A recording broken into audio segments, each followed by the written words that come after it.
இனிமே என்னோட மனைவி அவங்க தான், நடிகை தான். நீ என்ன பண்ணுவ, உன்னால் என்ன பண்ண முடியும், நீ என்ன பண்ணாலும் என்னை ஒன்றும் பண்ண முடியாது.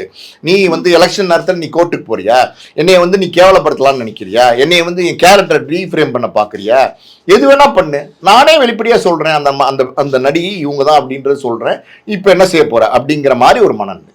விஜய் அவர்கள் இந்த மனநிலையில் இருக்காரு, ஓகே. ஆனால் த்ரிஷா அவர்கள் என்ன தாட்டோட இந்த மாதிரியான விஷயங்கள் பண்ணுறாங்க சார்? அவர் கல்யாணம் ஆயிருக்குன்னு தெரியுது, 2 பசங்க இருக்காங்க, அந்த பசங்களும் வளர்ந்த பசங்க, நினைவு தெரிந்த பசங்க.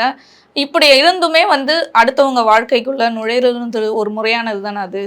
தேன் எடுத்தவங்க புறங்கை என் அக்காவும் விட மாட்டாங்க. கேள்விப்பட்டிருக்கீங்களா? கிராமத்து சொல்லுவாங்க பழமொழியை.